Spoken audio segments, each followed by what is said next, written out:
Hello everyone. তো দেখো আজকে আমি মসুরি আর মুগ ডাল, রসুন, পেঁয়াজের বানাচ্ছি, পকোড়া বানাচ্ছি। কিছু কাঁচা লঙ্কাও এর মধ্যে আমি অ্যাড করে দেব। তো দেখো আমি এর মধ্যে সব অ্যাড করে দিলাম। এবার আমি একটু জলটা ছেঁকে নিচ্ছি।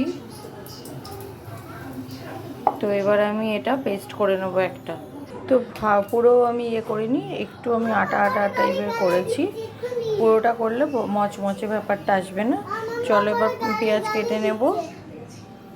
তো এইভাবে আমি পেঁয়াজ কুচো করে নিয়েছি। আর পেঁয়াজগুলো আমি এই ডালের মধ্যে দিয়ে দিলাম। এবার কিছুটা ধনেপাতাও কুচো করে দেব, কয়েকটা কাঁচা লঙ্কা কুচো করে দেব, অল্প একটু হিং দিচ্ছি, অল্প একটু জোয়ান দিচ্ছি, জিরে গুঁড়ো দিচ্ছি 2 চামচের মতন, নুন দিচ্ছি স্বাদ অনুযায়ী, অল্প করে লাল লঙ্কার গুঁড়ো দিচ্ছি, অল্প করে হলুদ গুঁড়ো দিচ্ছি। ঝাল যে যেরকম খাবে, বাচ্চারা খেলে কম দেবে। ধনে পাতাটা আমি কুচি করে দেব। তো এবার সব কিছু আমি ভালো করে মিক্স করে মেখে নিচ্ছি। দেখো কড়াইতে আমি তেল বসিয়ে দিয়েছি, তেলটা আমি গরম করে নেব। তেলের মধ্যে আমি এবার দিতে থাকবো ফুলুরিগুলো। তেলটা একটু গরম হতে বাকি আছে।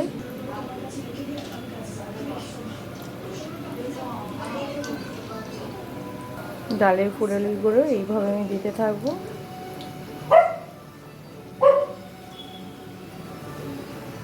তো দেখো ডালের ফুলুরিগুলো একটু একটু লাল হতে শুরু হয়েছে।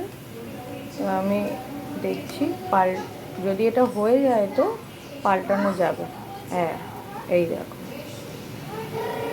পাল্টে নেওয়া যাচ্ছে, যেহেতু এগুলো আগে দিয়েছি। তো এগুলো হয়ে গেছে।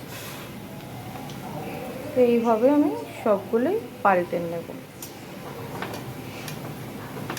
ধ্যান রেখো ভেঙে না যায়।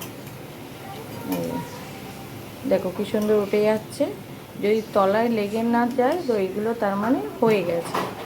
তুমি সবগুলো উল্টে নিচ্ছি। এই যে দেখো কিছুটা হয়ে গেছে, কিছুটা আমি আবার দিয়ে দিচ্ছি। আবার দিয়ে দিয়েছি, আবার কিছুটা বাকি আছে। এটা আমার আরেকবারে হয়ে যাবে। তো দেখো কি ক্রিস্পি মুচমুচে হয়েছে। দেখো তো এইভাবে অবশ্যই বানিয়ে তোমরা খেয়ে দেখবে কেমন লাগে। অবশ্যই আমাকে লাইক কমেন্ট শেয়ার করে বলো কেমন হয়েছে। তো চলো। তো দেখো কিভাবে আমি ডাল পকোড়া বানিয়ে নিলাম। এইভাবে বানিয়ে খেয়ে দেখবে। অবশ্য কমেন্ট লাইক শেয়ার করে বলো কেমন হয়েছে। আজকের মতো রাখি, টাটা।